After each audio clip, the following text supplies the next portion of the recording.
ಗುರುಭ್ಯೋ ನಮಃ ಹರಿ ಓಂ ನಾರಾಯಣಂ ನಿಖಿಲಪೂರ್ಣಗುಣೈಕದೇಹಂ ಸರ್ವಜ್ಞಮಚ್ಯುತಮಪೇತ ಸಮಸ್ತದೋಷಂ ಪ್ರಾಣಸ್ಯ ಸರ್ವಚಿದಚಿತ್ ಪರಮೇಶ್ವರಸ್ಯ ಸಾಕ್ಷಾದಧೀಶ್ವರಂ ಶರಣಂ ರಮೇಶಂ.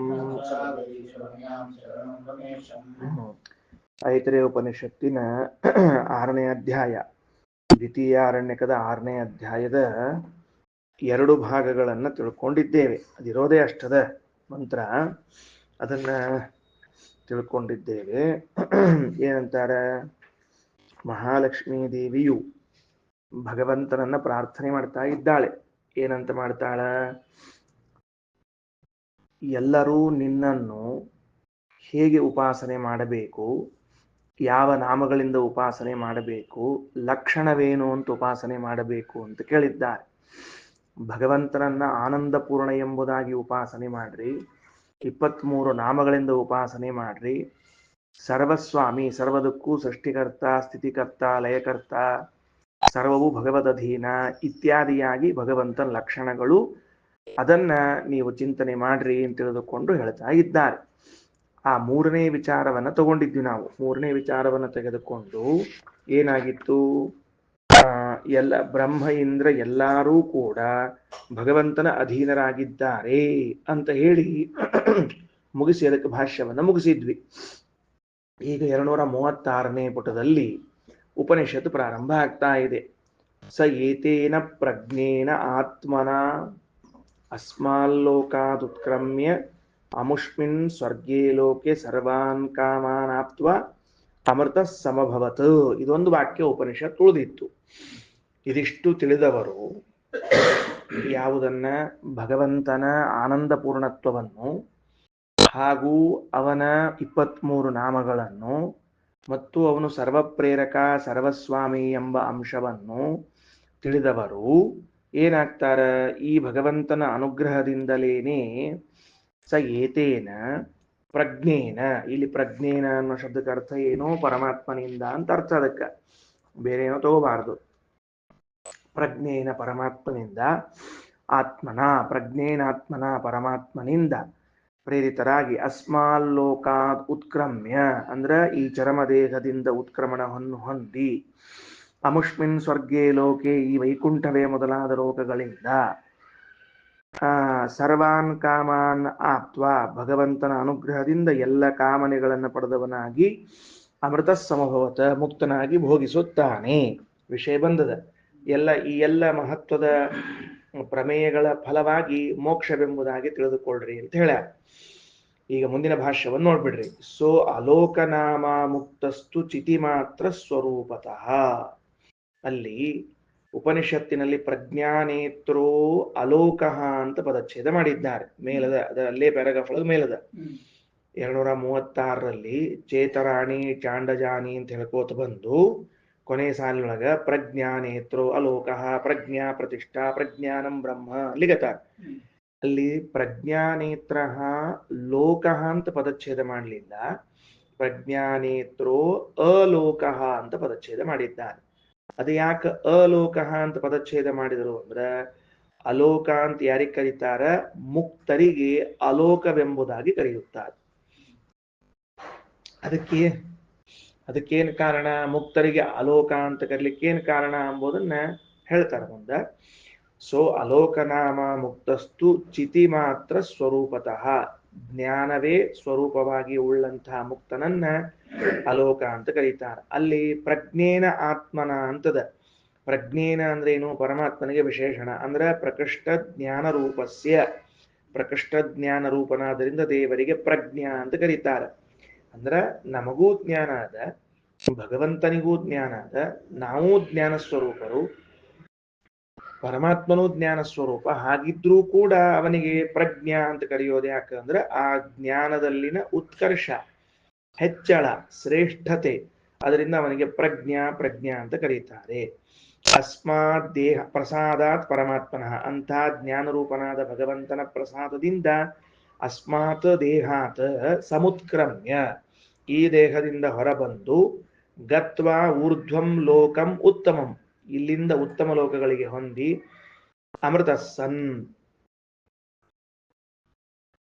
ಮುಕ್ತನಾಗಿ ವಿಷ್ಣುಲೋಕೆ ಭೋಗಾನ್ ಸಂಪ್ರಾಪ್ಯ ಪುಷ್ಕಲಾನ್, ವಿಷ್ಣುಲೋಕದಲ್ಲಿ ಪುಷ್ಕಲಾನ್ ಭೋಗಾನ್ ಸಂಪ್ರಾಪ್ಯ ಬಹಳಷ್ಟು ಭೋಗಗಳನ್ನು ಹೊಂದುತ್ತಾನೆ. ಭುಂಕ್ತೆ ಯಥೇಷ್ಟತೋ ನಿತ್ಯಂ ಇತಿ ವೇದಾನುಶಾಸನಂ, ಯಥೇಷ್ಟವಾಗಿ ಅದರ ಭೋಗವನ್ನು ಮಾಡ್ತಾನೆ ಎಂಬುದೇ ವೇದದ ಅರ್ಥ, ವೇದಾನುಶಾಸನಂ ಅಂತ ತಿಳಿಸಿಕೊಟ್ಟಿದ್ದಾರೆ. ಇತ್ಯಾದಿ ಐತರೇಯ ಸಂಹಿತಾಯಾಮ್. ಇಷ್ಟು ಪ್ರಮಾಣವನ್ನ ಕೊಟ್ಟಾದ ಮೇಲೆ ಶ್ರೀಮದಾಚಾರ್ಯರು ಸ್ವವಾಕ್ಯದಲ್ಲಿ ಮತ್ತೆ ಇನ್ನೊಂದು ಬಾರಿ ಇಡಿಯಾದ ಖಂಡದ ವಿಚಾರವನ್ನು ತೆಗೆದುಕೊಳ್ತಾರೆ. ಮುಂದಿನ ನೋಡ್ರಿ, ಜಾನಂತ್ಯಾಪಿ ದೇವ್ಯಾಹ ಅನ್ನೋದು ಇಡೀ ಖಂಡದ್ದು, ಇಡೀ ಖಂಡದ್ದನ್ನು ಮತ್ತೊಂದು ಬಾರಿ ತಗೊಳ್ತಾ ಇದ್ದಾರೆ. ಯಾಕ ಏನು ಅನ್ನೋ ಪ್ರಶ್ನೆ ಅದ. ಪ್ರಾರಂಭ ಮಾಡಂತ. ಇದು ಹಿಂದಿಂದ ಇಷ್ಟೊತ್ತು ಓದಿದ್ದು ನಿನ್ನೆ ಪಾಠದಾಗ ಆಗ್ಬೇಕಾಗಿದ್ದು ಕೊನೆದು ಉಳ್ಕೊಂಡದ್ದಾಗ್ಯದ. ಈಗ ಒಂದು ಪ್ರಶ್ನೆ, ಏನು ಕೋಯಮಾತ್ಮ ಅನ್ನೋ ಪ್ರಶ್ನೆಯನ್ನ ಯಾರು ಮಾಡಿದರು ಅಂದ್ರೆ ಮಹಾಲಕ್ಷ್ಮೀ ದೇವಿಯು ಮಾಡಿದಳು ಅಂತ ಹೇಳಿದೆ. ಇದ್ರ ಮೇಲೆ ಒಂದು ಪ್ರಶ್ನೆ ಬರ್ತದೆ ಈಗ. ಯಾಕ ಅಂದ್ರೆ ಮಹಾಲಕ್ಷ್ಮಿ ನಿತ್ಯಜ್ಞಾನ ಸ್ವರೂಪಳು, ಅವಳು ಸರ್ವಜ್ಞಳು. ಸರ್ವಜ್ಞಳಾಗಿರುವ ಮಹಾಲಕ್ಷ್ಮಿಯು ಮತ್ತೆ ಯಾಕೆ ಪ್ರಶ್ನೆಯನ್ನ ಮಾಡ್ತಾಳೆ? ಸಹಜವಾಗಿ ನಾವು ಸರ್ವಜ್ಞರಲ್ಲ, ಜ್ಞಾನಿಗಳೂ ಅಲ್ಲ, ಅಜ್ಞಾನ ಪ್ರಚುರರಿದ್ದೀವಾದ್ದರಿಂದ ಪ್ರಶ್ನೆ ಮಾಡಲಿಕ್ಕೆ ಒಂದು ಕಾರಣ ಇತ್ತು. ಲಕ್ಷ್ಮೀದೇವಿಯು ಜ್ಞಾನಿಯಾಗಿದ್ದಾಳೆ, ಭಗವಂತನ ವಿಷಯದಲ್ಲಿ ಅವನು ಆನಂದಪೂರ್ಣನಾಗಿದ್ದಾನೆ, ಅವನ ನಾಮಗಳು ಇವೆ, ಇವೆಲ್ಲವೂ ಗೊತ್ತಿದ್ರೂ ಕೂಡ ಮತ್ತೆ ಯಾಕೆ ಪ್ರಶ್ನೆ ಮಾಡ್ತಾ ಇದ್ದಾಳೆ ಅಂತ ಪ್ರಶ್ನೆ. ಅರ್ಥ ಆಯ್ತಾ? ಪ್ರಶ್ನೆಯನ್ನೇ ಮಾಡಬಾರದು ಅನ್ನುವುದೊಂದು ಪ್ರಶ್ನೆ.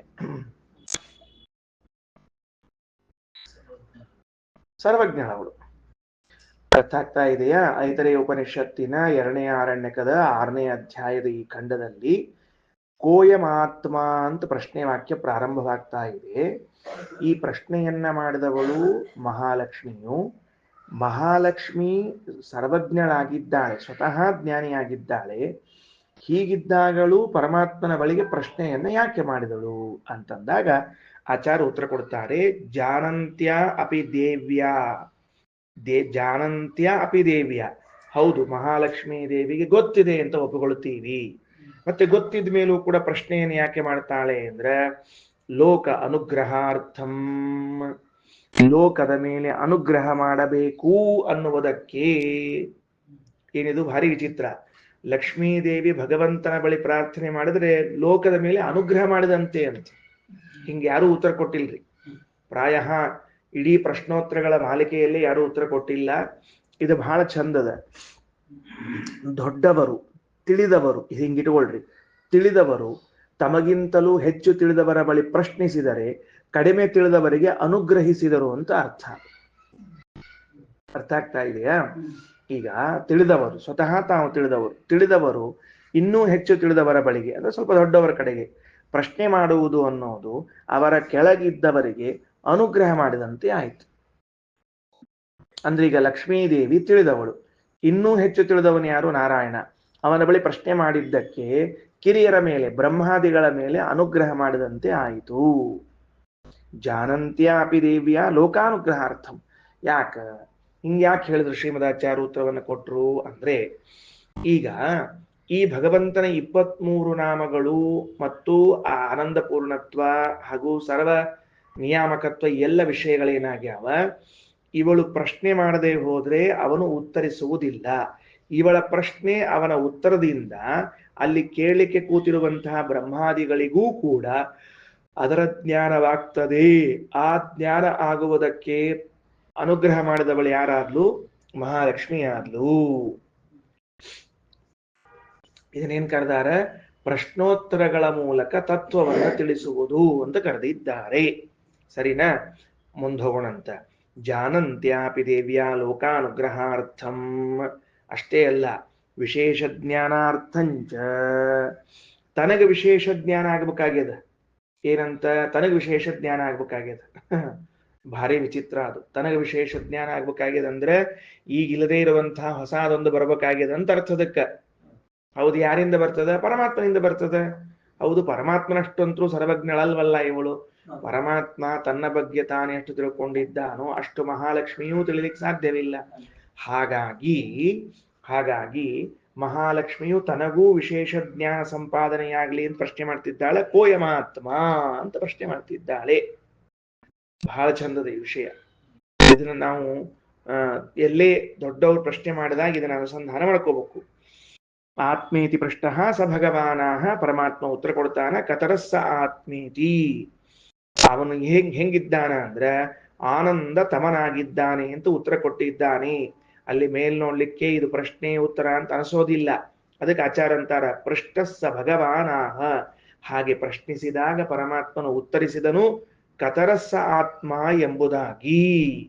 ಸರಿ ಆಯ್ತಾ? ಕತರಹ ಆನಂದ ತಮಃ. ಕತರಹ ಅನ್ನೋ ಶಬ್ದಕ್ಕೆ ಅರ್ಥ ಏನು? ಆನಂದ ತಮಃ ಅಂತ ಅರ್ಥ. ಈಗ ನಿನ್ನೆ ಬರ್ಸಿರ್ಬೇಕು ಪ್ರಾಯಶಃ ಅದನ್ನ. ಕ ಪ್ಲಸ್ ತರಹ ಅಂತ ಬರ್ಸಿದ್ದೇನೆ. ಕ ಬಂದ್ಮೇಲೆ ಮುಂದ ತರಹ ಅಂತದ. ಈಗ ಇಲ್ಲೊಂದು ಪ್ರಶ್ನೆ ಬರ್ತದ. ಏನು ಅಂದ್ರೆ ಆಚಾರ್ಯರು ಕತರಹ ಎಂಬ ಶಬ್ದಕ್ಕೆ ಆನಂದ ತರಹ ಅನ್ನೋದು ಬಿಟ್ಟು ಆನಂದ ತಮಃ ಅಂತ ಹೆಂಗಂದ್ರು ಅಂತ ಒಂದು ಪ್ರಶ್ನೆ. ಗೊತ್ತಾಯ್ತಾ? ಹೇಳಿದಕ್ಕ ನಿನ್ನೆ ಕಾರಣವನ್ನು ಹೇಳಿದ್ದೀನಿ. ತರ ಮತ್ತು ತಮ ಶಬ್ದಗಳನ್ನ ಎಲ್ಲಿ ಬಳಸ್ತಾರ ಅಂತ ಅನ್ನೋದನ್ನ ಹೇಳಿದ್ದೀನಿ.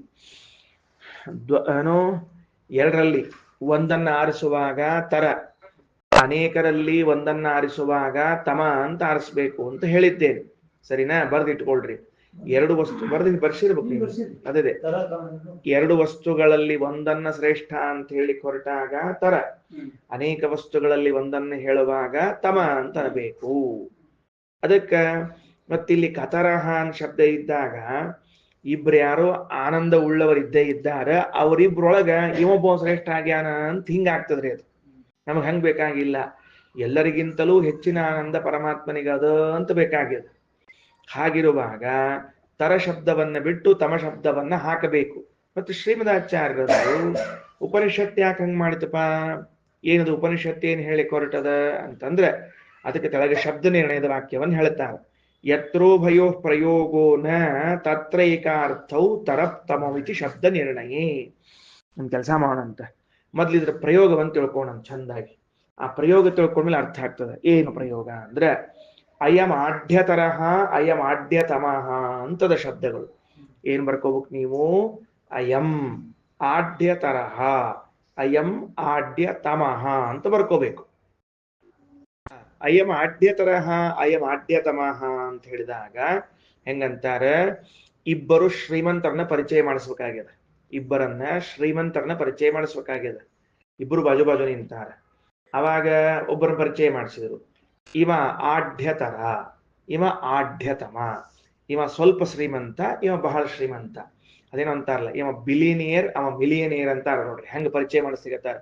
ಬಿಲಿನಿಯರ್ ಸಣ್ಣದು, ಬಿಲಿನಿಯರ್ ಸಣ್ಣದು, ಮಿಲಿಯನ್ ಸಣ್ಣದ. ಹಾ, ಅದಕ್ಕೆ ಮೊದಲಿಗಿದ್ದವನನ್ನ ಮಿಲಿನಿಯರ್ ಅಂತ ತಿಳ್ಕೊಂಡು ಆಮೇಲೆ ಬಿಲಿಯನರ್ ಲಕ್ಷಾಧಿಪತಿ.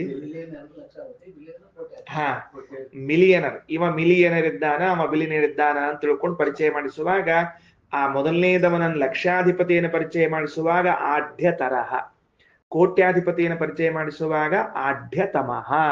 ಹೆಚ್ಚಾತೋ ಇಲ್ಲಲ್ಲಿಗೆ ನಮಗೆ? ನೀವು ತೆಳಗೆ ಅರ್ಥ ಬರ್ಕೊಂಡ್ಬಿಡ್ರಿ. ಲಕ್ಷಾಧಿಪತಿ ಕೋಟ್ಯಾಧಿಪತಿ ಅಂತ ತೆಳ ಬರ್ಕೊಂಡ್ಬಿಡ್ರಿ. ಮೊದಲೇದಕ್ಕೆ ಲಕ್ಷಾಧಿಪತಿ, ಎರಡನೇದಕ್ಕೆ ಕೋಟ್ಯಾಧಿಪತಿ. ಹೌದು ಹೌದು ಹೌದು. ಅಂದ್ರ ಅದು ಐತೆ ಹಿಂದಿನವನ್ಕಿಂತ ಇವ ಹೆಚ್ಚು ಅಂತ ಅಭಿಪ್ರಾಯ ನಮಗೆ. ಅಷ್ಟು ತಿಳ್ಕೊಂಡ್ರೆ ಸಾಕು. ಅಲ್ಲಿ ಶ್ರೀಮಂತ ಅತಿ ಶ್ರೀಮಂತ ಅಂತ ಅರ್ಥದ, ನಮಗೆ ತಿಳ್ಕೊಳ್ಳಿಕ್ ಹೇಳಿನಷ್ಟೇ ನಾನು. ಸರಿ ಆಯ್ತಾ? ಇವ ಮಿಲಿನಿಯರ್, ಅವ ಬಿಲಿನಿಯರ್. ಇವ ಲಕ್ಷಾಧೀಶ, ಅವ ಕೋಟ್ಯಾಧೀಶ. ಅದಕ್ಕೆ ಇವೆಲ್ಲಿ ಎತ್ರ ಉಭಯೋ ಪ್ರಯೋಗ ಹಿಂಗ್ ಪರಿಚಯ ಮಾಡಿಸುವಾಗ ಒಂದು ಪ್ರಯೋಗ ಮಾಡಿದ್ವಿ. ಅಯಮಾಢ್ಯತರಹ ಅಯಮಾಢ್ಯತಮಃ ಅಂತ ಒಂದೇ ವಾಕ್ಯದಲ್ಲಿ ಪ್ರಯೋಗ ಮಾಡಿದ್ವಿ ನಾವೀಗ. ಇಲ್ಲಿ ಹೇಳಿದಾಗ ಎರಡು ಬೇರೆ ಬೇರೆ ಅರ್ಥಗಳು. ಸರಿ ಆಯ್ತಿಲ್ಲೋ? ಇಬ್ಬರನ್ನ ಪರಿಚಯ ಮಾಡಿಸೋ ಕಾಲಕ್ಕ ನಾವೇನ್ ಮಾಡೀವಿ? ಎರಡು ಬೇರೆ ಬೇರೆ ಅರ್ಥಗಳನ್ನು ಪ್ರಯೋಗ ಮಾಡಿದ್ದೇವೆ. ಬೇರೆ ಬೇರೆ ಅರ್ಥ ಬರುವಂತೆ ಪ್ರಯೋಗದ ಅಂದ್ರೆ ಒಂದು ವಾಕ್ಯದಲ್ಲಿ ತರ ಮತ್ತು ತಮಗಳು ಪ್ರಯೋಗ ಮಾಡಿದಾಗ ಅವೆರಡೂ ಕೂಡ ಭಿನ್ನವಾದ ಅರ್ಥಗಳನ್ನ ಕೊಡುತ್ತವೆ. ಇನ್ ಕೇಸ್ ಎರಡು ಪ್ರಯೋಗ ಮಾಡಿಲ್ಲ, ಯತ್ರ ಉಭಯೋ ಪ್ರಯೋಗೋ ನ ಈಗ ಆಚಾರ್ಯರ ಭಾಷ್ಯವಾಕ್ಯ ನೋಡ್ರಿ. ಯತ್ರ ಉಭಯೋ ಪ್ರಯೋಗೋ ನ, ಎರಡೂ ಪ್ರಯೋಗ ಮಾಡಿಲ್ಪ ನಾವು ಅವಾಗ ಪರಿಚಯ ಮಾಡಿಸ್ಲಿಕ್ಕತ್ತೀವಿ. ಯಾರೋ ಒಬ್ರು ಬಂದಿದ್ದಾನೆ ಪ್ರಯೋಗ ಅಯ್ಯಮ ಆಢ್ಯ ತರಹ ಅಂತ ಹೇಳ್ಬಿಟ್ಟಿ ನಾವೀಗ. ಅವ ಲಕ್ಷಾಧೀಶ ಅಂತ ಹೇಳಿದ್ವಿ. ಆಗ ಇನ್ನೊಬ್ಬ ಇಲ್ಲೇ ಇಲ್ಲ, ಇವನೊಬ್ಬನ ಪರಿಚಯ ಮಾಡಿಸ್ಲಿಕ್ಕತ್ತೀವಿ. ಆವಾಗ ತರ ಅಂತ ಶಬ್ದ ಹೇಳಿದ್ರೆ ಅದಕ್ಕೆ ತಮ ಅಂತೂ ಅರ್ಥ. ಯಾಕಂದ್ರೆ ಇನ್ನೊಂದು ಇಲ್ಲೇ ಇಲ್ಲ ಅಲ್ಲಿ, ಇನ್ನೊಂದು ಹೇಳಿಕ್ ಅವಕಾಶನೇ ಇಲ್ಲ. ನ ಪ್ರಯೋಗೋ ನ ತತ್ರ ಏಕಾರ್ಥೌ ತರಪ್ತಮೌ, ಎರಡು ಪ್ರಯೋಗಗಳಿದೆ ಇದರಿಂದ ಒಂದೇ ಅರ್ಥವನ್ನು ಕೊಡ್ತದ. ತರ ಅಂತರ ಇರ್ಲಿ, ತಮ ಅಂತರ ಇರ್ಲಿ. ತಮ ಅಂತ ಹೇಳಿದ್ರು ತರ, ತರ ಅಂತ ಹೇಳಿದ್ರು ತಮ ಅಂತೆ ಅರ್ಥದಕ್ಕೆ. ಯಾಕ ಎರಡು ಪ್ರಯೋಗ ಇಬ್ರು ಅಂತ ಇದ್ದಾಗ ಪ್ರಯೋಗ ಮಾಡಿದ್ರೆ ಎರಡು ಭಿನ್ನಾರ್ಥ ಕೊಡ್ತಿತ್ತು. ಅಲ್ಲಿ ಪ್ರಯೋಗ ಇಲ್ಲ ಅಂದಮೇಲೆ ಒಂದೇ ಅರ್ಥ ಕೊಡಬೇಕು. ಹೆಂಗ್ ಉದಾಹರಣೆಗೆ ಅದು ವ್ಯಾಸರಾಜರು ರಚನೆ ಮಾಡಿದ ಶ್ಲೋಕ ಅಂತ ಒಂದು ಪ್ರಸಿದ್ಧಿ ಅದ. ಏನೋ ಶ್ರೀಮನ್ಮಧ್ವಮತೆ ಹರಿಃ ಪರತರಹ. ಎಲ್ಲಿದ್ದಿ ಮಕ್ಕೊಂಡು ಏನ್ ಬಿದಣ್ಣ, ಗ್ರಹಣ ಕಾಲದಾಗ ಎಚ್ಚರಿರ್ಬೇಕು. ಈಗ ಗ್ರಹಣ ಆಗ್ಲಿಕ್ಕತ್ತದ ಬುದ್ಧಿಯೊಳಗೆ. ಅದಕ್ಕ ಶ್ರೀಮನ್ಮಧ್ವಮತೆ ಹರಿಃ ಪರತರಹ ಸತ್ಯಂ ಜಗತ್ತತ್ವತೋ. ಅಲ್ಲಿ ಪರತರಹ ಅಂತದ. ಪರತರಹ ಅಂತ ಹೇಳಿದರೆ ಹಾಗಾದ್ರೆ ಇವನ್ ಮ್ಯಾಲ ಯಾರಾದ್ರೂ ಪರತಮ ಇದ್ದಾನ? ಆನಂದವರು ಇಲ್ಲ. ಹಂಗಾರ ಅಲ್ಲಿ ಏನ್ ಮಾಡ್ಬೇಕು ಮತ್ ನಾವೀಗ ಅದಕ್ಕ ತರ ಶಬ್ದಕ್ಕೇನೆ ತಮ ಅಂತ ಅರ್ಥ ಮಾಡಿಬಿಡೋದು. ಒಬ್ಬನೇ ಇದ್ದಾನ, ಮುಗಿದು ಹೋತು ಅಂತ ಅರ್ಥ. ಅಯಮಾಢ್ಯ ತರಹ ಅಯಮಾಢ್ಯ ತಮಃ ಅನ್ನೋಲ್ಲಿ ತರತಮ ಪ್ರತ್ಯಯಗಳು ಭಿನ್ನಾರ್ಥಗಳು. ಶ್ರೀಮನ್ಮಧ್ವಮತೆ ಹರಿಃ ಪರತರಹ ಅನ್ನೋಲ್ಲಿ ತರತಮ ಶಬ್ದಗಳು ಏಕಾರ್ಥಗಳು. ಬರ್ಕೊಂಡ್ಬಿಡ್ರಿ, ಗೊತ್ತಾಗ್ಬಿಡ್ತದ. ಅಂದ್ರ ಎಲ್ಲ ಬಹಳ ಓದ್ಬೇಕ್ರಿ. ಅಂದ್ರೆ ವ್ಯಾಸರಾಜರ ವಾಕ್ಯ ಅರ್ಥ ಆಗ್ತಾವ ವಿನಣ್ಣ. ಈಗ ಒಂದ್ ನಿಮಿಷ ತಡ್ರಿ, ಏನ್ ಬರ್ಕೊಳಗಿತ್ರಿ ನಂಗೆ ಹೇಳ್ರಿ ಮೊದಲು. ಈಗ ಮೇಲಿನ ಪ್ರಯೋಗದಲ್ಲಿ ಅಂತ ಇಷ್ಟು ಬರ್ಕೊಂಡು ಅಷ್ಟೇ ಬರ್ಕೊಂಡ್ರಿ, ಬೇರೆ ಬೇಡ. ಮೇಲಿನ ಪ್ರಯೋಗದಲ್ಲಿ ಬರ್ಕೊಂಡು ನೀವೇನ್ ಬರ್ಕೊಂಡ್ರಿ ಈಗ ಅಯಮಾಢ್ಯ ಆಢ್ಯ ತರಹ ಅಯಮಾಢ್ಯ ತಮಃ ಅಂತ ಬರ್ಕೊಂಡಿರಿ. ಈ ಮೇಲಿನ ಪ್ರಯೋಗದಲ್ಲಿ ತರ ಮತ್ತು ತಮ ಶಬ್ದಗಳು, ತರ ಮತ್ತು ತಮ ಶಬ್ದಗಳು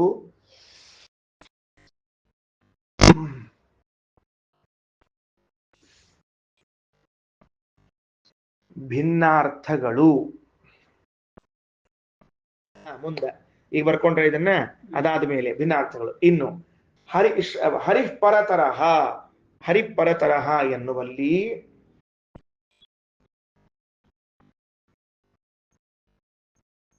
ಹರಿಃ ಪರತರಹ ಎನ್ನುವಲ್ಲಿ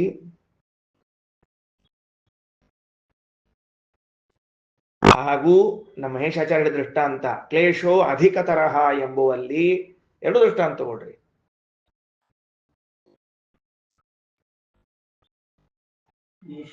ಅಧಿಕ ತರಹ ಎಂಬುವಲ್ಲಿ ತರ ಎಂಬ ಶಬ್ದವು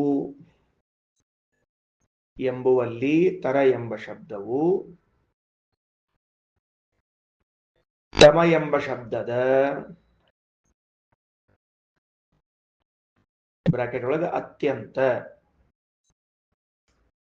ತಮ ಎಂಬ ಶಬ್ದದ ಬ್ರಾಕೆಟ್ ಒಳಗೆ ಅತ್ಯಂತ ಅರ್ಥವನ್ನು ಹೇಳುತ್ತದೆ.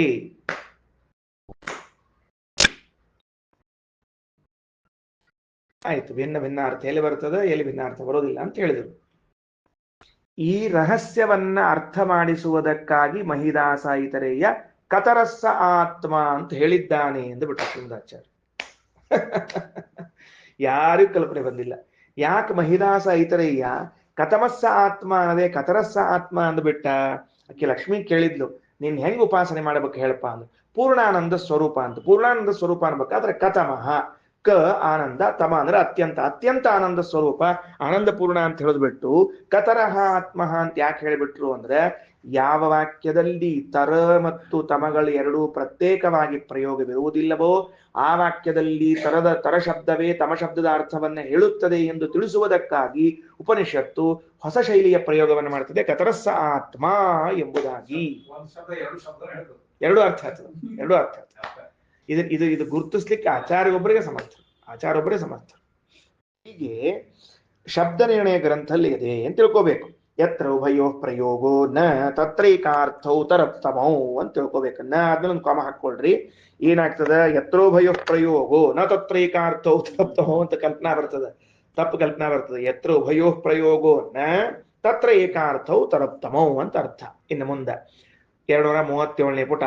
ಯತ್ ಪ್ರೇರಣಾದಯಂ ಜೀವೋ ದರ್ಶನಾದೀನ್ ಕರೋತಿ ಚ. ಯಾವ ಭಗವಂತನ ಪ್ರೇರಣೆಯಿಂದ ಅಯಂ ಜೀವ, ಈ ಜೀವನು ದರ್ಶನಾದೀನ್ ನೋಡುವುದು ಕೇಳುವುದು ಮೊದಲಾದವುಗಳನ್ನು ಮಾಡ್ತಾನೋ ಅವ ಪರಮಾತ್ಮ. ಇದವನ್ ಲಕ್ಷಣ. ರಮಾ ಬ್ರಹ್ಮಾದೀನಾಮಪಿ ತತ್ಪ್ರೇರಿತತ್ವಾತ್. ವಿಶೇಷ ಏನ್ ಗೊತ್ತೇನು, ನಮ್ಮಂಥ ಜೀವರು ಭಗವಂತನ ಪ್ರೇರಣೆಗೆ ಒಳಗಾಗ್ತೀವಿ, ಅದಕ್ಕೆ ಲಕ್ಷಣ ಅಂತ ಹೇಳ್ರಿ ಅಂದ್ರೆ ಆಚಾರ್ಯ ಅಂತಾರ, ನಿಮ್ಮಂಥವ್ರಲ್ಲಪ್ಪ, ಮಹಾಲಕ್ಷ್ಮಿ ಬ್ರಹ್ಮದೇವರೂ ಕೂಡ ಅವನ ಪ್ರೇರಣೆಯಿಂದಲೇ ನೋಡ್ತಾರ. ಅವ ಪ್ರೇರಣಾ ಮಾಡದೆ ಹೋದ್ರ ಶ್ರೀಮದಾಚಾರ್ಯ ಎಷ್ಟು ದಾರ್ಢ್ಯ ಭಗವಂತನಲ್ಲಿ ಅಂದ್ರೆ, ಅವನ ಸರ್ವೋತ್ತಮತ್ವ ಹೇಳಲಿಕ್ಕೆ ಎಷ್ಟು ತುದಿಗಾಲ ಮೇಲೆ ನಿಂತಿರ್ತಾರ ಅಂದ್ರೆ, ರಾಮಾದಯ ಕಾಷ್ಟಾಧಿವತ್ಕೃತಾ. ಭಗವಂತನ ಪ್ರೇರಣಾ ಇಲ್ಲ, ಇಚ್ಛಾ ಇಲ್ಲ ಅಂದ್ರೆ ಲಕ್ಷ್ಮೀದೇವಿ ಕಟಿಯಾಗಿ ಹೋಗ್ತಾಳ ಅಂತ ಬಂದ್ಬಿಟ್ಟು, ಒಣ ಕಟಿ. ಏನು ಅರ್ಥ ಆಯ್ತೇನು? ಬ್ರಹ್ಮದೇವ್ರ ಕಟಿಯಾಗಿ ಹೋಗ್ಬಿಡ್ತಾರಂತ ಅವ ಪ್ರೇರಣಾ ಮಾಡದೆ ಹೋದ್ರೆ. ಅಷ್ಟು ಸಾಮರ್ಥ್ಯದ ಭಗವಂತನಿಗೆ ಅಂತ ಬರೆದಿರ್ತಾರ ಆಚಾರ್ಯ. ಬಹಳ ಸಮರ್ಥ, ಮಹಾ ಸಮರ್ಥ. ರಮಾ ಬ್ರಹ್ಮಾದೀನಾಂಪಿ ತತ್ಪ್ರೇರಿತತ್ವಾತ್ ಸರ್ವೇಷಾಂ ದರ್ಶನಾದಿ ಕಾರಣತ್ವಂ ಏಕೈಕಮಪಿ ತಸ್ಯ ಲಕ್ಷಣಂ ಭವತಿ ಇತಿ ವಾ ಶಬ್ದ ಸರ್ವತ್ರ ಅನುಷಜ್ಯತೆ. ಆ ಉಪನಿಷತ್ನೊಳಗೆ ಹೇಳೋ ಕಾಲಕ್ಕೆ ಏನ್ ಮಾಡ್ಯಾರ ಅಂದ್ರೆ, ಅಲ್ಲಿ 234ನೇ ಪುಟದಲ್ಲಿ ಫಸ್ಟ್ ಸ್ಟಾರ್ಟಿಗೆ ಏನವಾ ಪಶ್ಯತಿ, ಏನವಾ ಶೃಣೋತಿ, ಏನವಾ ಗಂಧಾನಿ, ಎಲ್ಲಾ ಕಡೆಗೂ ವಾ ವಾ ವಾ ಅನ್ಕೋತ ಹೋಗ್ಯಾರ. ಎಲ್ಲಾ ಕಡೆಗೂ ವಾಹ್ ವಾಹ್. ಈ ಬಿಂದಣ ಅಂತಿರ್ತಾರ ವಾಹ್ ವಾಹ್ ಅಂತಕೊಂಡು ಹಂಗಂತಾರನು ಅಂದ್ರೆ ಹಂಗಲ್ಲ, ಪ್ರತ್ಯೇಕ ಲಕ್ಷಣ ಅದು. ಅಂದ್ರ ಶ್ರವಣೇಂದ್ರಿಯ ಪ್ರೇರಕತ್ವ ಒಂದು ಪ್ರತ್ಯೇಕ ಲಕ್ಷಣ, ದರ್ಶನೇಂದ್ರಿಯ ಪ್ರೇರಕತ್ವ ಒಂದು ಪ್ರತ್ಯೇಕ ಲಕ್ಷಣ, ಹಿಂಗ ಮುಗಿಂದು ಎಲ್ಲವೂ ಒಂದೊಂದೊಂದೊಂದುಗಳನ್ನು ಪ್ರತ್ಯೇಕ ಲಕ್ಷಣ ಅಂತ ತಿಳ್ಕೊಳ್ಳಿಕ್ ಹೇಳ್ಯಾರ.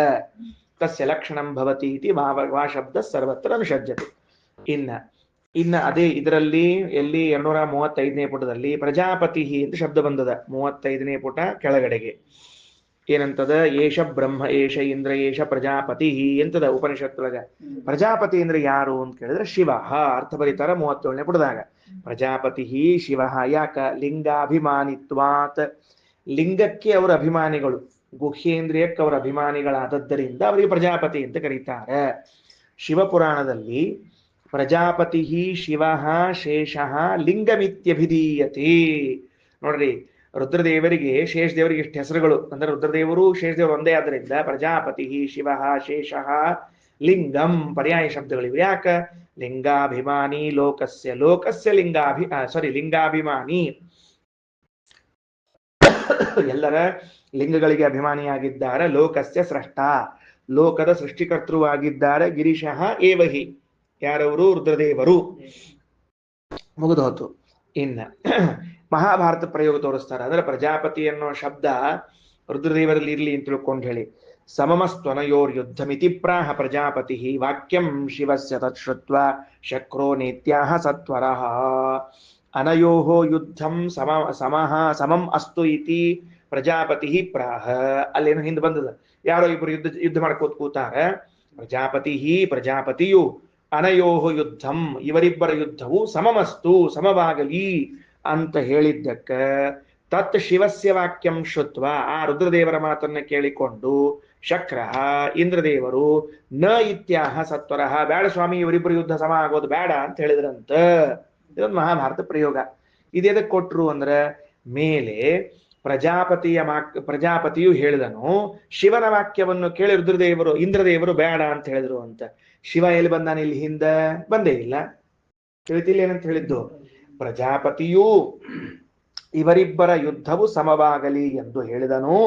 ಶಿವನ ಮಾತನ್ನು ಕೇಳಿ ಇಂದ್ರದೇವರು ಬೇಡವೆಂದು ಹೇಳಿದರು. ಅಂದ್ಮೇಲೆ ಮೇಲೆ ಬಂದಿರುವಂತಹ ಪ್ರಜಾಪತಿ ಶಬ್ದಕ್ಕೆ ಶಿವ ಅಂತ ಅರ್ಥ ಇಲ್ಲದೆ ಹೋದ್ರೆ ಕೆಳಗೆ ಶಿವನ ಮಾತನ್ನು ಕೇಳಿ ಅಂತ ಹೆಂಗ ಅಲ್ಲಿಗೆ ಬರ್ತಿತ್ತಪ್ಪ? ಆದ್ರಿಂದ ಪ್ರಜಾಪತಿ ಶಬ್ದವು ಶಿವನನ್ನ ಹೇಳ್ತದ ಅಂತ ತಿಳ್ಕೊಳ್ರಿ. ಹೊಸ ಅರ್ಥ ಇದು, ಚಂದ ಹೇಳ ಆಚಾರ್ಯ ಶ್ರೀಮದಾಚಾರ್ಯ. ಇನ್ನ ಅದರಲ್ಲಿ ಮತ್ತ ಏನು, ಕ್ಷುದ್ರ ಮಿಶ್ರಾಣೀವ ಬೀಜಾನಿ ಇತರಾಣಿ ಚ ಇತರಾಣಿ ಅಂತ 2 ಇತರಾಣಿ ಶಬ್ದವ. ಅದಕ್ಕೆ ಪ್ರಥಮ ಇತರಾಣಿ ಶಬ್ದೋ ಮಾನುಷಾಣಂ, ದ್ವಿತೀಯೋ ಅಸುರಾದೀನಾಂ. ಮೊದಲನೇ ಇತರ ಶಬ್ದವನ್ನ ಮನುಷ್ಯ ಅಂತ ಅರ್ಥ ಮಾಡಬೇಕು, 2ನೇ ಇತರ ಶಬ್ದವನ್ನ ಅಸುರರು ಅಂತ ಅರ್ಥ ಮಾಡಬೇಕು. ಸರಿ. ಇನ್ನ ಪ್ರಜ್ಞಾನೇತ್ರೋ ಅಲೋಕ ಇತಿ.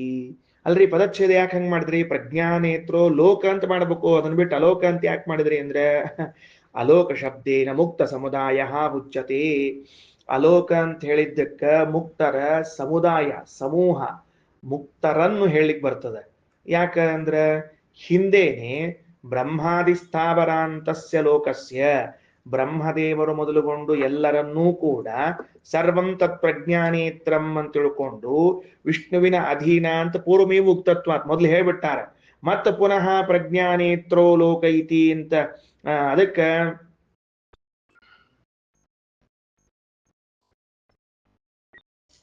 ತಪ್ಪಾಗಿರೋದು. ಒಂದ್ ಸೆಕೆಂಡ್ ತಡ್ರಿ.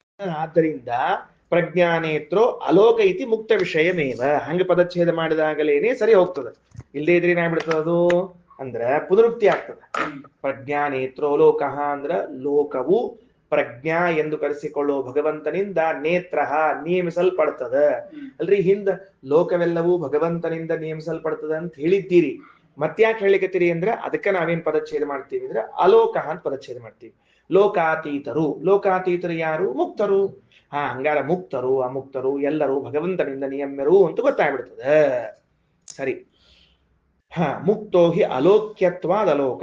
ಮುಕ್ತನಿಗೆ ಅಲೋಕ ಅಂತ ಯಾಕೆ ಹೆಸರು ಬಂತು ಅಂದ್ರೆ ಅಲೋಕ್ಯತ್ವಾತ್ ಅಮುಕ್ತರಿಂದ ನೋಡ್ಲಿಕ್ಕಾಗುವುದಿಲ್ಲ. ಏನ್ ಮಾಡ್ಲಿಕ್ಕೆ ಆಗಿಲ್ಲ? ಅಮುಕ್ತರು ಅವನನ್ನು ನೋಡಲು ಸಾಧ್ಯವಿಲ್ಲ. ಅದರಿಂದ ಅವ ಅಲೋಕ್ಯ. ಅಲೋಕ್ಯನಾದ್ರಿಂದ ಅಲೋಕ ಅಂತ ಅರ್ಥ. ನಾವು ಬಡ ಬಡ ಹೋಗಿ ಒಂದು ವಿಮಾನ ಮಾಡ್ಕೊಂಡು ಹೋಗುದಪ್ಪ ವಿನಣ್ಣ. ಹೋಗಿ ಮ್ಯಾಲ ಕುತ್ಕೊಂಡು ಯಾವ ಬರ್ತಾರ ಮುಕ್ತರು ಅಂತ ಕಾಯ್ಕೊಂಡು ಕುತ್ಕೊಂಡ್ರೆ ವಿಮಾನ ಏನ್ ಪೆಟ್ರೋಲ್ ಖಾಲಿ ಆಗ್ತದೆ ಹೊರತಾ ಇದೇ ಬರುದಿಲ್ಲ. ಅಂದ್ಮೇಲೆ ಮುಕ್ತರು ನಮಗೆ ಕಾಣಿಸೋದಿಲ್ಲ. ಇಷ್ಟ ಅದಕ್ಕೆ ಅಲೋಕ ಅಂತ ಕರೆದಾರ. ಇನ್ನ ಮಂತ್ರದೊಳಗೆ ಇಲ್ಲೇ ಎಲ್ಲೆಂದಾರ ಅಂತಂದ್ರೆ ನೋಡ್ರಿ 236ನೇ ಪುಟದಲ್ಲಿ ಮೇಲೆ ಚ ಅಂಡಜಾನಿ ಚಾರುಜಾನಿ ಚ ಸ್ವೇದಜಾನಿ ಉದ್ಭಿಜಾನಿ ಚ ಅಶ್ವಾಹ ಗಾವ ಪುರುಷಾಹ ಅಂತಂದ. ಅಂಡಜಾನಿ ಜಾರುಜಾನಿ ಸ್ವೇದಜಾನಿ ಉದ್ಭಿದಜಾನಿ ಅಂತ ಹೇಳಿ ಮತ್ತ ಕುದುರಿ ಆಕಳು ಆನಿ ಅಂತ ಯಾಕೆ ಹೇಳ್ಬೇಕಾತಪ್ಪ? ಹಿಂದ್ ಬಂದಾರಿಲ್ಲ ಮತ್ತವ್ರು ಹಿಂದ್ ಬಂದಾರಂದ್ರ ಅಂಡದಿಂದ ಹುಟ್ಟಿದವರು. ಆಮೇಲೆ ಜರಾಯುಜ ಅಂದ್ರೆ ಗರ್ಭಚೀಲದಲ್ಲಿ ಹುಟ್ಟಿದವರು. ಸ್ವೇದಜ ಅಂದ್ರೆ ಬೆವರಿನಿಂದ ಹುಟ್ಟಿದವರು. ಉದ್ಭಿದಜ ಅಂದ್ರೆ ಕಾಳಿನಿಂದ ಹುಟ್ಟಿದವರು ಅಂದ್ರೆ ಮೊಳಕೆಯಿಂದ ಬಂದವರು. ಹಿಂದೆ ಎಲ್ಲಾರನ್ನು ತಗೊಂಡ್ಬಿಟ್ಟಿರಿ ನೀವೀಗ. ಗರ್ಭಚೀಲದಲ್ಲಿ ಹುಟ್ಟಿ ಬಂದವರು ಅಂದಾಗ ಆನಿ ಕುದುರಿ ಮನುಷ್ಯರು ಇವರೆಲ್ಲ ಬಂದಾರಿಲ್ಲ ಮತ್ತಲ್ಲಿ. ಮತ್ತೆ ಪುನಃ ತಗೊಂಡ್ರೆ ನೀವು ಪುನರುಕ್ತಿ ಆಯ್ತಲ್ಲ ಅಂತ ಹೇಳಿದ್ರೆ ಅದಕ್ಕೆ ಶ್ರೀಮದಾಚಾರ್ಯ ವ್ಯವಸ್ಥಾ ಅದ್ಭುತವಾದದ್ದು. ಅಂಡಜಾನಿಚ ಇತ್ಯಾದ್ಯುಕ್ತ ಪುನರಶ್ವಾಗಾವಹ ಇತ್ಯಾದಿ ದೇವಾದೀನಾಂ ಮನ ಆದೇರೇವ ಜಾತಾನಾಪಿ ಸ್ವೀಕಾರಾರ್ಥಂ. ಇದು ನನಗೆ ಇಷ್ಟು ದಿವಸ ಕಲ್ಪನೆ ಇದ್ದಿದ್ದಿಲ್ಲ. ಆಚಾರ್ಯ ಹೇಳ್ತಾರೆ ಅದನ್ನ. ದೇವತೆಗಳು ತಮ್ಮ ಮನಸ್ಸಿನಿಂದ ಕುದುರೆ ಒಂಟೆಗಳನ್ನು ಸೃಷ್ಟಿ ಮಾಡಿದ್ದಾರೆ. ಪ್ರತ್ಯೇಕದು. ಈಗೇನು ಕುದುರೆಯಿಂದ ಕುದುರೆ ಹುಡ್ತದೆ, ಇದು ಬೇರೆ ಕುದುರೆ. ಇದು ಏನ್ರಿ? ಕುದುರೆ ಸೆ ಕುದುರೆ ಜಾನ, ಕುದುರೆ ಪೈದಾ ಹೊನ ಬೇರೆ ಇದು. ಏನು ತಿಳಿತಿಲ್ಲೋ? ಕುದುರೆ ಅಪ್ಪ ಕುದುರೆ ಅಮ್ಮನಿಂದ ಒಂದು ಕುದುರೆ ಹುಡ್ತದೆ. ಆನೆ ಅಪ್ಪ ಆನೆ ಅಮ್ಮನಿಂದ ಒಂದು ಆನೆ ಹುಡ್ತಿದ್ ಬೇರೆ. ಮನಸ ಸಂಕಲ್ಪ ಮಾಡಿ ದೇವತೆಗಳು ಹುಟ್ಟಿಸ್ಬಿಟ್ರಂತ. ಅಂಥ ಆನೆ ಕುದುರೆಗಳು ಅವ ಅಂತ ಹೆಂಗ್ ಸೇರ್ಕೊಂಡ್ಬಿಟ್ಟಿರ್ತಾರ ಗೊತ್ತಾಗಂಗಿಲ್ಲ ನಮಗವು. ಅವುಗಳನ್ನ ತಿಳಿಸ್ಲಿಕ್ಕೆ ಮತ್ತೆ ಹೇಳ್ಬೇಕಾತಂತ. ಅಶ್ವಾಹ ಗಾವಹ ಪುರುಷ ಹಸ್ತಿನಃ ಅಂತ ಹೇಳ್ಬೇಕಾತು. ಇವು ಅಂಡಜ ಜಾರುಜ ಸ್ವೇದಜ ಅಂತೇನವ ನೋಡ್ರಿ. ಇವೆಲ್ಲವೂ ಸಹಿತೇಕ ಅಪ್ಪ ಅಮ್ಮನಿಂದ ಹುಟ್ಕೊಂಡು ಬಂದದ್ದು ಇವು. ಸರಿ ಆತ ಏನಂತ ಹೇಳಿದ್ದು? ಇನ್ನ ಇವು ಅಶ್ವಾಹ ಗಾವಹ ಅಂತ ಹೇಳ್ಕೊಂಡ್ ಬಂದಾರ. ಇವುಗಳು ಹೆಂಗ್ ಹುಟ್ಟ್ಯಾವ ಅಂದ್ರೆ ದೇವತೆಗಳ ಮನಸ್ಸಿನಿಂದ ಹುಟ್ಟ್ಯಾವ. ಅದಕ್ಕೆ ಹೇಳ್ಯಾರ. ಓಕೆನಾ? ರೈಟ್. ಇನ್ನ ಅಂಡಜತ್ವಾದ್ಯುತ್ಪತ್ತಿ ಪ್ರಕಾರೋಪಿ ವಿಷ್ಣುಧೀನ ಇತಿ ಜ್ಞಾಪಯಿತು ತತ್ಕಥನಂ. ಅಲ್ರಿ ಸರಳ ಹಿಂಗೆ ಹೇಳ್ಬೇಕಾಗಿತ್ತು. ಅಶ್ವಾಗಾವ ಪುರುಷ ಹಸ್ತಿನೋ ಇತ್ಕಿಂಚೇದಂ ಅಂತ ಹೇಳ್ಬಿಟ್ಟಿದ್ರೆ ಎಲ್ಲಾರು ಅವೇನ ಕುದುರೆ ಒಂಟಿಯವ ದೇವತೆಗಳಿಂದ ಹುಟ್ಟಿದ ಕುದುರೆ ಒಂಟಿಗಳು ಬರ್ತಿದ್ವು, ನಾವು ಹುಟ್ಟಿದ ಕುದುರೆ ಒಂಟಿಗಳು ಬರ್ತಿದ್ವು. ಎರಡೆರಡು ಯಾಕೆ ಹೇಳ್ಬೇಕಾಯ್ತು? ಆಗಲೇ ಹೇಳಿದ್ದಕ್ಕೆ ಪುನರುಕ್ತಿ ಪರಿಹಾರ ಮಾಡಿದ್ರಿ ನೀವು. ಅಂಡದಿಂದ ಹುಟ್ಟಿದ್ದು ಬೇರೆ, ಇವಿಂದ ಹುಟ್ಟಿದ್ ಬೇರೆ ಅಂತ. ಸರಳ ಕುದುರೆ ಹುಟ್ಟಿದ ಅಂತ ಅಂದ್ಮೇಲೆ ಅದರಿಂದ ದೇವತೆಗಳಿಂದ ಹುಟ್ಟಿದ ಕುದುರೆನೂ ಹೌದು, ಲೋಕದ ಕುದುರೆಗಳು ಹೌದು, ಎರಡು ಬರ್ತಿದ್ದು. ಮತ್ತೆ ಯಾಕೆ ಹೇಳಿದ್ರಿ ಅಂದ್ರೆ ಅಲ್ಲ, ಆ ಅಂಡಜ ಜರಾಯುಜ ಸ್ವೇದಜ ಅದಲ್ಲ, ಆ ಪ್ರಕ್ರಿಯೆ ಕೂಡ ಭಗವಂತನ ಅಧೀನ ಅಂತ ತಿಳಿಸ್ಲಿಕ್ಕೆ ಅದನ್ನ ಹೇಳ್ಬೇಕಾಗಿದ್ ನಮಗೆ. ಅದು ಮೊಟ್ಟಿ ಆಗೋದು ದೇವರ ಅಧೀನ. ಬರೇ ಕುದುರೆ ಹುಟ್ಟ್ಯಾವಂದ್ರೆ ದೇವತೆಗಳಿಂದ ಕುದುರೆ ಹುಟ್ಟ್ಯಾವ, ಕುದುರೆ ಹುಟ್ಟ್ಯಾವ ಅಂತ. ಹಾ ಅದು ಅಂಡ ಆಗೋದು, ಇದು ಗರ್ಭಚೀಲದಾಗ ಬರೋದು, ಇದು ಹಿಂಗ್ ಹುಟ್ಟೋದು, ಇದು ಸತೇಕ್ ಭಗವದ್ ಅಧೀನ ಅಂತ ತಿಳಿಸ್ಬೇಕಾಗಿದ್ ನಮಗೆ. ಅದಕ್ಕೆ ಅಷ್ಟು ಪ್ರತ್ಯೇಕ. ಶ್ರೀಮದಾಚಾರ್ಯ ಅಷ್ಟು ಸೂಕ್ಷ್ಮ ದೃಷ್ಟಿಕೋನ ಎಲ್ಲಾನು. ಅಂಡಜಾದ್ ಉತ್ಪತ್ತಿ ಪ್ರಕಾರೋಪಿ, ಆ ಉತ್ಪತ್ತಿ ಪ್ರಕಾರ ರೀತಿ ಟೈಪ್ ಕೂಡ ವಿಷ್ಣುಧೀನ ಇತಿ ಜ್ಞಾಪಯಿತು ತತ್ಕಥನಂ. ಅಲ್ರಿ ಇಷ್ಟು ಹೇಳಿದ್ಮೇಲೆ ಯತ್ಕಿಂಚೇದಂ ಪ್ರಾಣಿ, ಮತ್ ಪ್ರಾಣಿಯಾಗಿ ಬಂತಿಲ್ಲಿ ಮಂತ್ರದಾಗ. ಮತ್ತೆ ಅದೇ 236ನೇ ಪುಟದಾಗ ಮೇಲೆ ಯತ್ಕಿಂಚೇದಂ ಪ್ರಾಣಿ ಅಂತ ಬಂದದ. ನೀ ಯಾಕೆ ಪ್ರಾಣಿ ಬಂದ್ಯೋ ಇಲ್ಲಿ ಅಂತಂದ್ರ ದೊಡ್ಡ ಕಚೇರಿ ಇದು. ಶ್ರೀಮದಾಚಾರ್ಯದು ಬಹಳ ಚಂದದ ಇದು. ಏನು ತಥಾ ಅಶ್ಮಾನ ಸ್ತೃಣಕಾಷ್ಟಾಶ್ಚ ಸರ್ವೇ ದಿಷ್ಟಕ್ಷಯೇ ಸ್ವಾಂ ಪ್ರಕೃತಿಂ ಭಜಂತೆ ಇತಿ ಭಾರತ ವಚನಾತ್ ಅಶ್ಮಾದೀನಾಮಪಿ ಪ್ರಾಣಿತ್ವ ತತ್ಸ್ವೀಕಾರಾರ್ಥಂ ಪ್ರಾಣೀತಿ. ಕಲ್ಲು, ಕಟಿಗಿ, ಆಮೇಲೆ ಹುಲ್ಲು ಇವೆಲ್ಲವೂ ಪ್ರಾಣಿಗಳು ಅಂತ ಕರೆದಿದ್ದಾರಂತ. ಇವೆಲ್ಲ ಹೆಂಗ್ ಪ್ರಾಣಿ ಆಗ್ತಾವ್ರಿ? ಹುಲ್ಲು ಪ್ರಾಣಿ ಆಗ್ಲಿಪ್ಪ ಬೇಕಾದ್ರೆ, ಪ್ರಾಣ ಶ್ವಾಸೋಚ್ಛ್ವಾಸ ಮಾಡ್ತಿರ್ತದ. ನಿನ್ನೆ ಅವ್ರು ಯಾರೋ ನಮ್ಮ ಬಾದರಾಣಿಯವ್ರು ಹೇಳಿದ್ರು, ಏನಂತ ಜ್ವಾಳ ಉಸಿರಾಡ್ತಿರ್ತದ ಅಂತ ಅವ್ರು ಹೇಳಿದ್ರು. ಅವೆಲ್ಲ ಹೆಂಗ್ ಪ್ರಾಣಿ ಆಗ್ಬೇಕ್ರಿ ಆಚಾರ ಅಂತ ಕೇಳಿದ್ರ ಬಹಳ ಚಂದ. ಮತ್ತ ಅಂದ್ರ ಮಹಾಭಾರತದ ಈ ವಾಕ್ಯ ಏನ್ ರಾಮಧ್ಯಾನಿ ಅವ್ರ ತಿಳಿಲಿಕತ್ತದ ಇಲ್ಲೋ, ಕಲ್ಲು ಕಟ್ಟಿಗೆ ಸತ್ಯಕ ಪ್ರಾಣಿ ಅಂತ ಕರ್ಸ್ಕೋತಾವಂತ. ಅವ್ ಹೆಂಗ ಪ್ರಾಣಿ ಅಂತ ಕರ್ಸ್ಕೊಂಡ್ರಿ? ಮಹಾಭಾರತ ಹೇಳಿಕತ್ತದ ಅವ್ ಹೆಂಗ ಪ್ರಾಣಿ ಅಂತ ಕರ್ಸ್ಕೊಂಡು. ಹುಲ್ಲು ಪ್ರಾಣಿ ಅನ್ನೋಣಂತೆ, ಉಸಿರಾಡ್ತದ, ನಮ್ಗೆ ಗೊತ್ತದ. ಅದು ಅಲ್ಲಿ ಭೂಮಿ ಒಳಗೆ ಇದ್ದಾಗ, ಕಿತ್ತಿದಾಗ ಇಲ್ಲಿ ಮತ್ತೆ ಅದು ಉಸಿರಾಡಂಗಿಲ್ಲ. ಮತ್ತೆ ತಿಳಿತಿಲ್ಲೋ ಏನಂತ ಹೇಳಿ ಹೋಲ್ಬಿಡು, ಮತ್ತೆ ತಿಳಿದ್ಮೇಲೆ ಮಳಿ ಬರ್ತದೆ. ಅದಕ್ಕೆ ಅರ್ಥ ಹೇಳ್ತಾರ, ಹಂಗಲ್ಲ ನೋಡ್ರಿ. ಅಶ್ಮಾನ ಸ್ತಣ ಕಾಷ್ಟಾಶ್ಚ ಸರ್ವೇ ದಿಷ್ಟಕ್ಷಯೇ ಸ್ವಾಂ ಪ್ರಗತಿಂ ಭಜಂತೆ. ಕಲ್ಲು ಕಟ್ಟಿಗೆ ಹುಲ್ಲು ತಮ್ ಕರ್ಮ ಮುಗೀತು ಅಂದ್ರೆ ಇಲ್ಲಿಂದ ಸತ್ತು ತಮ್ ಸ್ವರೂಪಕ್ಕೆ ಸೇರ್ಕೋತಾವ ಅಂತ ಬರ್ದಾರ್ರಿ. ಅವುಗಳಿಗೆ ಕರ್ಮವ ಅಂತ, ಅವು ಸಾಯ್ತಾವಂತ. ತಮ್ ಕರ್ಮ ಮುಗಿದ್ಮೇಲೆ ತಮ್ ಮೂಲ ರೂಪಕ್ಕೆ ಸೇರ್ಕೋತಾವ ಅಂತ ಬರೆದು ಬಿಟ್ಟಾರ ಶ್ರೀ ಮಹಾಭಾರತ ವೇದವ್ಯಾಸದೇವ್ರು. ಅಂದ್ರೆ ಏನಾಗ್ತಾವ ಮತ್ತ ಅವು ಪ್ರಾಣವ ಅಂತ ಆತಲ್ಲ, ಮತ್ತ ಅವಕ್ಕೂ ಏನ್ರಿ ಅವಕ್ಕೂ ಪ್ರಾಣವ ಅಂತ ಆತೋ ಇಲ್ಲೋ. ಕಲ್ಲು ಕಟ್ಟಿಗೆ ಪಟಿಗಿ ಸತೇಕ ಅವತರ ಕರ್ಮ ಮುಗೀತು ಅಂದ್ರೆ ಹೋಗಿ ಸೇರ್ಬಿಡ್ತಾವಲ್ಲ ಮತ್ತಲ್ಲಿ. ಮತ್ತೆ ನಾವು ಜಡ ಅನ್ಬೇಕು ಚೇತನ ಅನ್ಬೇಕು ಈಗ ಗೊತ್ತಾಗಲ್ತಲ್ಲ ನಮಗ ಅಂತಂದ್ರೆ ಅದಕ್ಕೆ ವ್ಯಾಖ್ಯಾನಕಾರ ಹೇಳ್ತಾರ, ಹಂಗಲ್ಲ. ಕಲ್ಲಿಗೆ ಕಟ್ಟಿಗೆಗಳಿಗೆ ಹುಲ್ಲುಗಳಿಗೆ ಯಾರು ಅಭಿಮಾನಿ ದೇವತೆಗಳಿದ್ದಾರೋ, ದೇವತೆಗಳ ಅಭಿಮಾನಿಗಳಿದ್ದಾರೋ, ದೇವತೆಗಳಂತೇನಿಲ್ಲ ಅಭಿಮಾನಿಗಳಂತೆ ಯಾರಿದ್ದಾರೋ, ದೇವತೆಗಳು ಆಗ್ಬಹುದು, ಒಂದು ಜೀವಿ ಆಗ್ಬಹುದು. ಉದಾಹರಣೆಗೆ ಎಕ್ಸ್ ಅಂತ ಒಂದು ಜೀವಿ ಅದ, ಅದರದ್ದೊಂದು ಕರ್ಮದ. ಏನ್ ಕರ್ಮದ ಅದರದ್ದು ಅಂದ್ರೆ ಇಷ್ಟು ದಿವಸ ಈ ಹುಲ್ಲಿನೊಳಗ ಅದನ್ನ ಹಿಡ್ಕೊಂಡು ಕೂತಿರ್ಬೇಕು ಅಂತ ಆ ಕರ್ಮದರದ್ದು. ಅರ್ಥ ಆಯ್ತಾ? ಕಲ್ಲಾಗಿ ಕಲ್ಲೊಳಗೆ ಇದು ಕೂತಿರ್ಬೇಕು ಅಂತದ. ಕಲ್ಲು ಜಡನೆ ಈ ಜೀವಿ ಏನದ ಅದ್ರ ಕೂತಿರ್ಬೇಕು. ಅದರದ್ದು ಅಷ್ಟು ದಿವಸ ಕಲ್ಲಾಗಿ ಕೂಡೋ ಕರ್ಮ ಮುಗೀತು ಅಂದ್ರೆ ಕಲ್ಲು ಬಿಟ್ಟು ಮುಂದೆ ಹೋಗ್ತದೆ. ಅವತ್ತು ಕಲ್ಲು ನಾಶ ಆಗ್ತದೆ. ಅವತ್ತು ಕಲ್ಲು ನಾಶ ಆಗ್ತದೆ. ಎಷ್ಟು ಚಂದ ವಿಷಯ ಹೇಳೋಂಗಿಲ್ಲ. ಜೀವ ಜಡಗಳು ಬೇರೆ ಬೇರೆನೆ, ಪ್ರಾಣಿಗಳು ಅಷ್ಟೇ. ಅದ ಈಗ ಪ್ರಾಣಿಗಳ ಪ್ರಶ್ನೆ ಬರೋದಿಲ್ಲ. ಕಲ್ಲು ಕಟ್ಟಿಗೆ ಬರ್ತದೆ ಅನ್ನೋದು ತೊಳೆಯುತ್ತ ಆಚಾರ್ಯ. ಎಷ್ಟು ದೊಡ್ಡ ವಿಷಯ. ಯಾಕೆ ಇವತ್ತು ಈ ವಸ್ತು ಹಾಳಾತು? ಅರೆ ರೇ ಸುಳ್ಳೆ ಇದು ಬಟ್ಟಿ ಸುಟ್ಟು ಹೋತಲ್ಲ, ಇದು ಪಂಜಾ ಹರಿದು ಹೋತಲ್ಲ, ಇದು ಸುಳ್ಳೆ ಉಟ್ಕೊಳಿಕ್ ಬರ್ಲಾರ್ದಂಗ ಆತಲ್ಲ. ಇದು ಉಟ್ಕೊಳಿಕ್ ಬರ್ಲಾರ್ದಂಗ ಆದ್ರೆ ಅಷ್ಟರಿ. ಇನ್ನೂ ಕೆಲವು ನೆಲ ವರ್ಷೋತ್ಸದಕ್ಕೆ ಮುಗಿದು ಹೋಗಿರ್ತ ನೋಡ್ರಿ ಅದು ಪೂರ್ಣ. ಏತೇನ ಸರ್ವೇ ವ್ಯಾಖ್ಯಾತಾಹ ಅಂತ ಮುಗಿದು ಹೋತು ಅಂತ ಹೇಳ್ತಾರಲ್ಲ. ಯಾಕೆ ಆತು ಅಂತ ಕೇಳಿದ್ರೆ ಅದಕ್ಕೂ ಒಂದು ಜೀವಿ ಇತ್ತು ಒಳಗೆ ಅಭಿಮಾನಿಯಾಗಿ. ಅದರದ ಕರ್ಮ ಮುಗೀತು, ಅದು ಹೋತು, ಇದು ಹರಿದು ಹೋತು ಅಂತ ಹಿಂಗ ಅಭಿಪ್ರಾಯ ಅಂತ ತಾಮ್ರಪರ್ಣಿ ಆಚಾರ್ಯ ಬರೀತಾರೆ. ತಾಮ್ರಪರ್ಣಿ ಆಚಾರ್ಯ ವ್ಯಾಖ್ಯಾನ ಬರ್ದಾರ. ಭಾರತದ ವಾಕ್ಯದಿಂದ ಅಶ್ಮಾದೀನಾಮ ಪ್ರಾಣಿತ್ವಾತ್, ಈ ಅಭಿಪ್ರಾಯದಲ್ಲಿ ಅಶ್ಮಾದಿಗಳೂ ಪ್ರಾಣಿಯಾಗ್ಯಾವ, ಅವುಗಳನ್ನು ತಗೊಳ್ಳಿಕ್ಕೆ ಪ್ರಾಣಿ ಅಂತ ಹೇಳ್ಯಾರು. ಇನ್ನ ಮತ್ತ ಅಲ್ರಿ ಮತ್ತ ಅಲ್ರಿ ಮತ್ತ ಅದ್ರೊಳಗ ಇದು ಪ್ರಾಣಿ ಅಂತ ತಗೊಂಡ್ಮೇಲೆ ಜಂಗಮಂಚ ಪತತ್ರಿಚ ಎತ್ತ ಸ್ಥಾವರಂ ತರವಂ ಮತ್ತ್ಯಾಕ್ ತಗೊಂಡ್ರಿ ಅಂದ್ರೆ ಗಮನ ಪತನ ಸ್ಥಿರತ್ವಾದಯೋಪಿ ಭಾವಾಹ ವಿಷ್ಣುಧೀನಾಹ ಇತಿ ಜ್ಞಾಪಯಿತುಂ. ಮತ್ ಆಚಾರ ಅಂತಾರ, ಪ್ರಾಣಿ ಅಂದ ಎಲ್ಲ ಬಂದ್ಬಿಟ್ಟಾವ, ಮತ್ತ್ಯಾಕ್ ತಗೊಂಡಿವಿ ಅಂದ್ರೆ ಅವುಗಳಲ್ಲಿರುವ ಗಮನ ಪತನ ಸ್ಥಿರ. ಪಕ್ಷಿ ಮ್ಯಾಲ ಹರ್ಕೋತ ಹೋಗಿ ಸೈ ಅಂತ ತಳ ಬರ್ತದ. ಈ ಇದೇನು ಭಾವದಲ್ಲ, ಅದ್ರಲ್ಲಿ ಧರ್ಮದಲ್ಲ, ಅದು ಭಗವದ್ ಅಧೀನ. ಕಲ್ಲು ಗಟ್ಟಿ ಮುಟ್ಟು ಕೂತಿರ್ತವ ಒಂದ್ ಕಡೆಗೆ, ಅದು ಭಗವದ್ ಅಧೀನ. ಇವು ನಡ್ಕೊಂಡು ಅಡ್ಡಾಡ್ತಾವ, ಇದು ಭಗವದ್ ಅಧೀನ. ಹಿಂಗ ತಿಳಿಸ್ಲಿಕ್ಕೆ ಜಂಗಮ ಇತ್ಯಾದಿ ವಚನಾಂ ಇತ್ಯಾದಿ ಮಾತುಗಳನ್ನ ಹೇಳಲಾಗಿದೆ. ಸರಿ ಹೋತಾ? ಸ ಏತೇನ ಇತ್ಯಲೋಕ ಶಬ್ದೋಕ್ತೋ ಮುಕ್ತ ಪರಾಮರ್ಶತೆ ಮತ್ತೊಂದು ಘಟ್ಟ ಪ್ರಾರಂಭ ಆಗ್ತದೆ. ಮತ್ ನೋಡ. ಶ್ರೀಕೃಷ್ಣ ಅರ್ಪಣಮಸ್ತು.